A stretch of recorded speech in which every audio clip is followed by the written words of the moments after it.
രണ്ട് സുഹൃത്ത് രാജ്യങ്ങൾ ഖത്തറും UAE-യും ഇസ്ലാമിക ലോകത്ത് തലയെടുപ്പുള്ള ലോകരാഷ്ട്രീയ ഭൂപടത്തിൽ അതീവ പ്രാധാന്യമുള്ള രണ്ടു രാജ്യങ്ങൾ.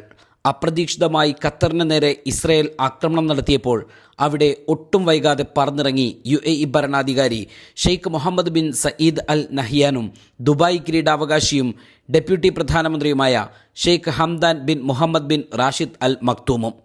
ദോഹ അന്താരാഷ്ട്ര വിമാനത്താവളത്തിലെത്തിയ ഇരുവരെയും ഊഷ്മളമായ വരവേൽപ്പ് നൽകി ഖത്തർ അമീർ ഷെയ്ഖ് തമീം അൽ താനിയുടെയും ഭരണകർത്താക്കളുടെയും നേതൃത്വത്തിൽ സ്വീകരിച്ചു. ഇസ്രയേൽ ആക്രമണത്തിൽ തങ്ങളുടെ പിന്തുണ അറിയിക്കാനാണ് UAE അധികൃതർ നേരിട്ടെത്തിയത്. ഇത്തരത്തിൽ ഖത്തറിൽ എത്തുന്ന ആദ്യ ഭരണകർത്താക്കളും ഇവർ തന്നെ. നിലവിലെ സാഹചര്യങ്ങൾ ഉൾപ്പെടെ നിർണായകമായ പല വിഷയങ്ങളും ഇരുവരും ചർച്ച ചെയ്തേക്കും. അതുകൊണ്ട് തന്നെ ഈ രണ്ടു രാജ്യങ്ങളുടെ തലവന്മാരുടെ കൂടിക്കാഴ്ചയെ അതീവ പ്രാധാന്യത്തോടെയാണ് ലോകം, പ്രത്യേകിച്ച് പാശ്ചാത്യ ലോകം ഉൾപ്പെടെ ഉറ്റുനോക്കുന്നത്. ഇസ്രയേലിനെതിരെ ഖത്തർ സ്വീകരിക്കുന്ന ഏത് നടപടിക്കൊപ്പവും പൂർണ്ണമായി തങ്ങൾ ഉണ്ടാകുമെന്ന് UAE ഖത്തറിനെ അറിയിച്ചിട്ടുണ്ട്. നേരത്തെ സൗദി അറേബ്യയും ഇതേ കാര്യം വ്യക്തമാക്കി രംഗത്ത് വന്നിരുന്നു.